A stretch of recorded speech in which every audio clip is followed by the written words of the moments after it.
Патов води кон Зразе. Се стасува со возило или од Прилеп или од Македонски Брод, па преку Ропотово, лево до подножјето на планинскиот масив, што селото го одвојува од Крапскиот атар. Село, како и многу други наши, со понекој старец или старица и толку. Село нам испречено на патот, зашто сме намерници да го видиме манастирот Свето Преображение, токму над Зразе. Историјата му е запишана на многу места, но зошто да не ја слушнеме изворно од еден негов жител, чии поколенија слегле од планината и го населиле местото многу одамна, од Чичко Илија.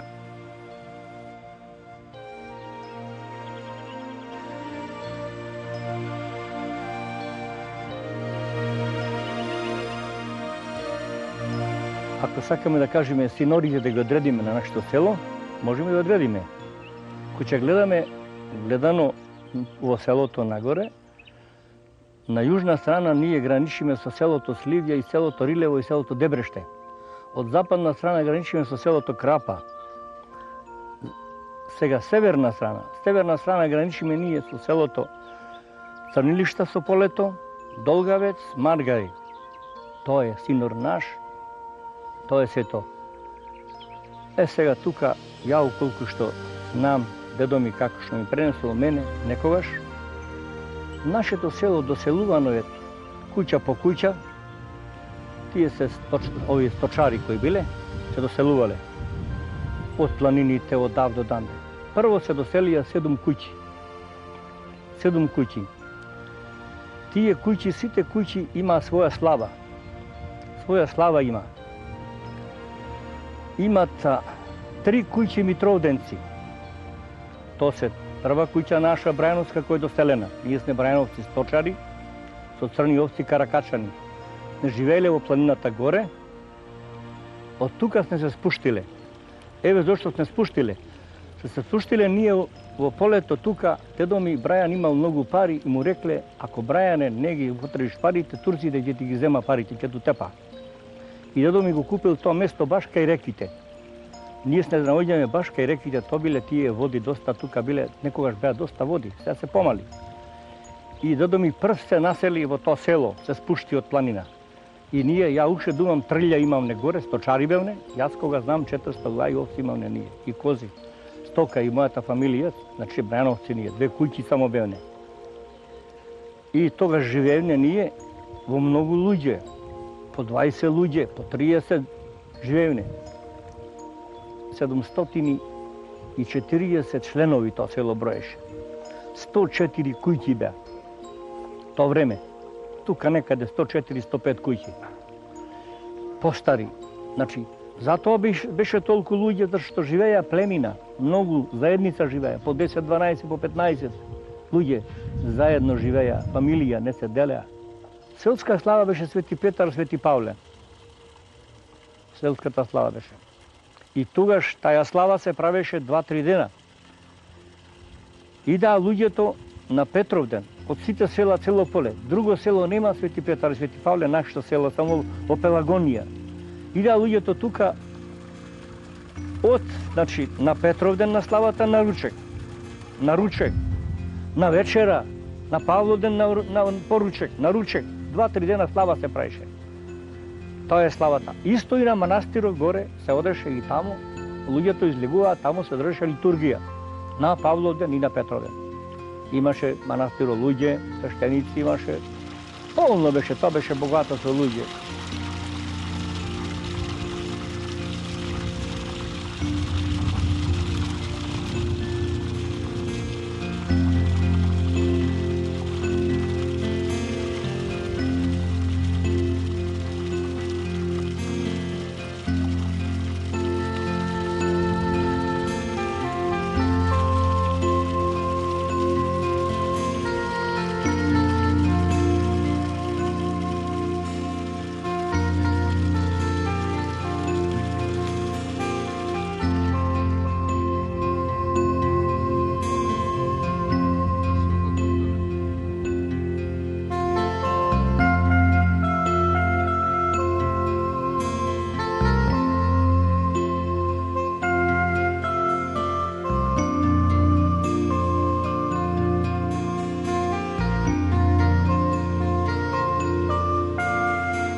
Значајно сликарско и архитектонско споменично наследство во Прилепскиот крај се зачувало во овој манастир. Правобитниот архитектонски комплекс на ова место најверојатно представувал феудален дворец со придворна црква. Треба посебно да се истакне неговата улога како аскетски центар. Во вертикалниот длабок засек на источната страна на бегорливото плато со црква се наоѓаат многубројни вклепани ќелии и заедничка аскетска капела.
Како што пишува на еден надпис од околу 1400 година над влезот на јужната фасада од централната црква, манастирот го подигнал монахот Герман.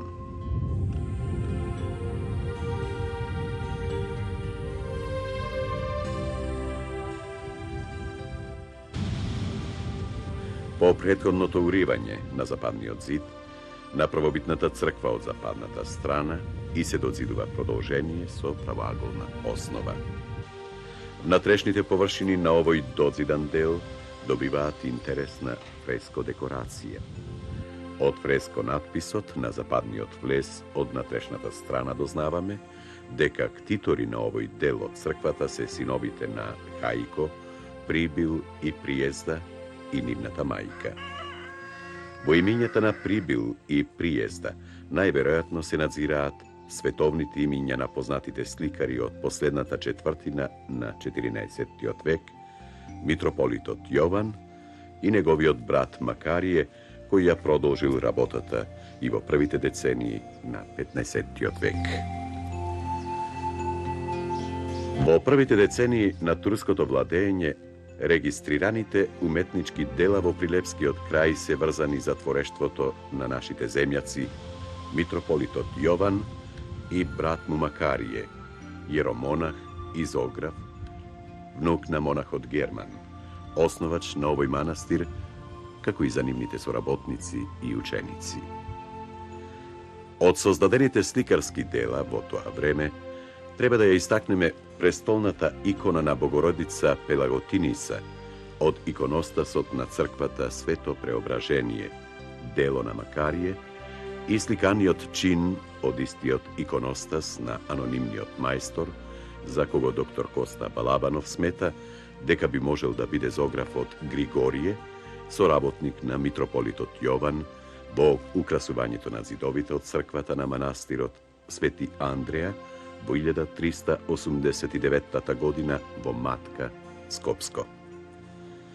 На истиот круг сликари им се приклучува и фрескосликарството од втората деценија на истиот век во манастирот Света Богородица Пречиста во селото Варош.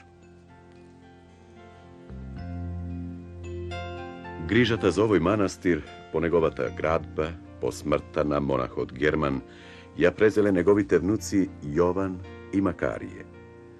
По доаѓањето на турците во овој крај, тие им го отстапиле имотот и манастирот на управување на својот кмет Константин и на неговите синови Јакоп, Калојан и Димитар. За време на султан Бајазид I, манастирот запустел, а потоа го обновува Константин. По смртта на Константиновите синови, манастирот повторно опустува и во почетокот на 16 век претрпува сериозни оштетувања. 10 години по обновувањето, во 1545 година, него го настаниле 6 свештеници: поп Јаков, Малесија, Филип, Герасим и поп Јосиф. Во 1625 година црквата била дозидана и бил изграден трем. Во тоа време во манастирот бил јеромонахот Дамаскин, а потоа игуманот јеромонах Петроний со монасите Кирил, Симеон и Герасим.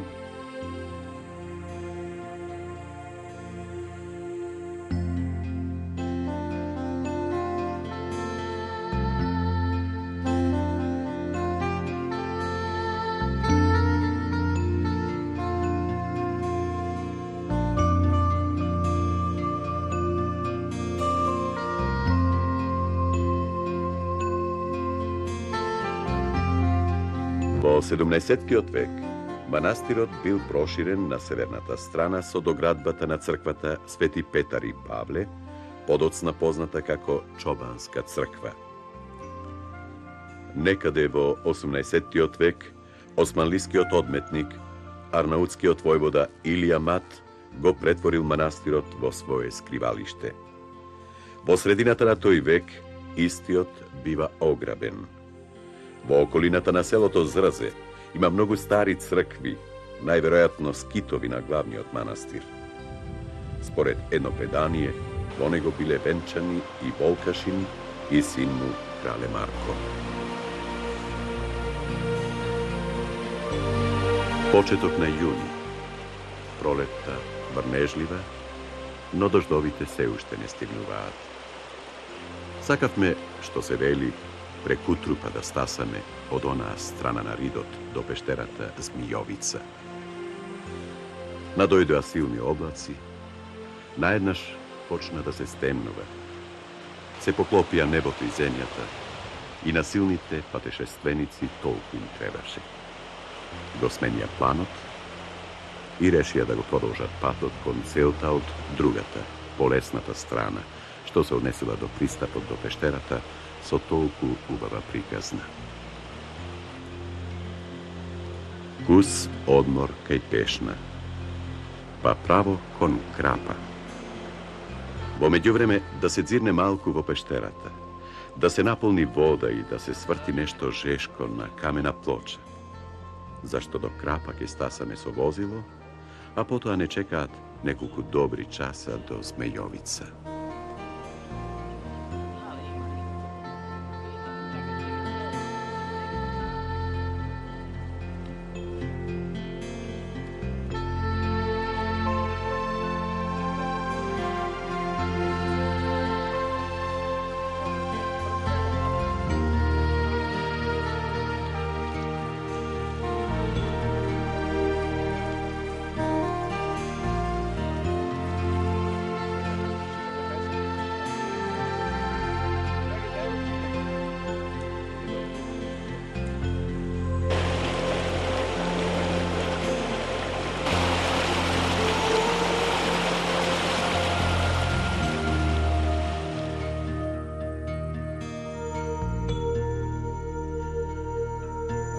Во селото не чекаше стариот познаник, мештанинот Томе, кој во една друга пригода ни беше водич кон длабоката пропаст во овој атар.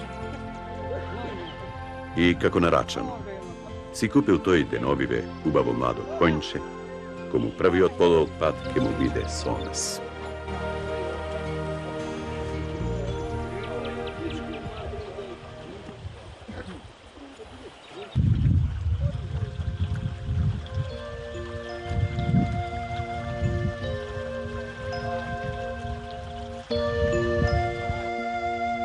Не водеше низ рамното родно поле, сега повеќе претворено во ливади, зашто во Крапа жителите се бројат напрасти, а полето сака работа. Правецот кон врвот е југоисток, а ливадите се распослале само во подножјето. Угоре камените плочи се повеќе и повеќе го освојуваат просторот. За среќа, и се повеќе ситен и крупен добиток рашетува во поново време. Инаку, ридиштава за друго и не ги бидува. Стрмнината си бара одмор. Нема овој предел ни поточе, ни изворче. Патем, Томе ни раскажуваше дека порано во селото живеела некоја жена што знаела 300 работи да прави со жарчиња, да забајува. Нему еднаш му рекла: дојди, Томче, да ти забајам, да не се уплашиш која ќе сретнеш голема змија.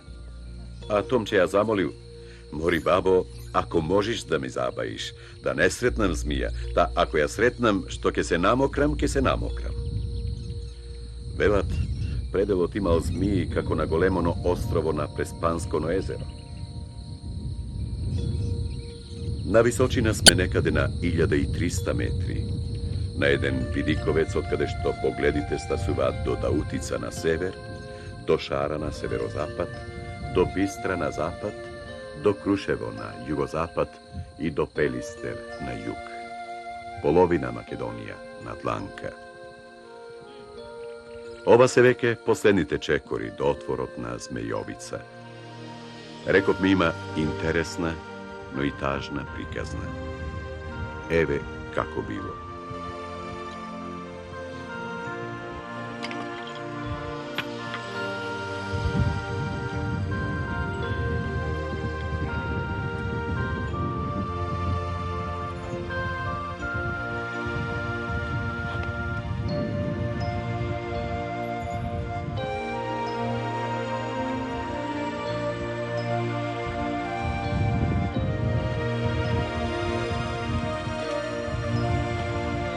Великден го биле собрани на сред село. Змеот дошол и е избрал најубавата девојка во село Крапа. И е дигнал во воздух, е дојшол тука. Е сместил тука, ама за време на година не знаеле каде девојка однесена. Наминале овде сточарите со гојда и ја виделе. Седела таа долу овде и ја кажале на мајка и девојката на филан место седи таму. И таа дошла по некој ден, дошла мајка да ја прашат како дошла, што дошла. Таа рекла ја овде живеам, детенце имала машко и си седела овде. Прашувала како живееш, што јадиш, што пиеш. Све рекла, мене ми е готово. Кој ќе дојде змеот, најадена сум, напиена. И кажи му, прашај го до што му е смртта, да го поништи цакала. Мајка е. Ама таа не знаела, не сакала да го дај. Па го препрашала, рекла, што е нужда да знаеш ти до што ми е смртта мене. И таа како жена го преварила. Не ја кажала, рекла, една ваганка сол да ми турат во кобливе и ако ќе дојам да се напијам, ќе готово, ќе се отрујам. Кога дошла повторно мајка е од Крапа и влегла внатре. Дојшла сол е туриле. Тој кој дошол одма налетал, ама рекол, има човек дојден овде. Мирис има. Не, нема. И тој као гладен за вода се напил и паднал. Попаднал е прокол на неја. Како јас што се смраморив, и ти да се смрамориш.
Не прв пат сме во Змејовица. Разочарувањето е големо. Речи си сиот нејзин украс е искашен. Што од празноверие, што од немање, ама баш никаков однос кон природните богатства и реткости.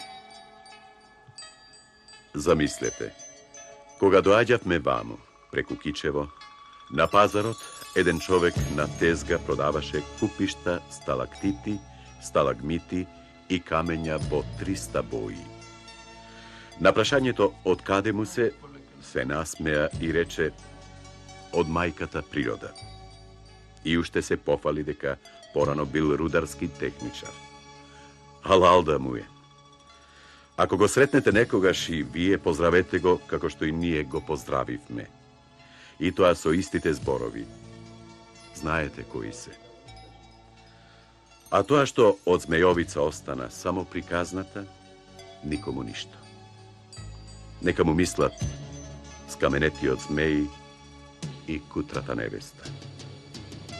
Ете, наместо крајот делото го краси, излезе крајот делото го гнаси.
sa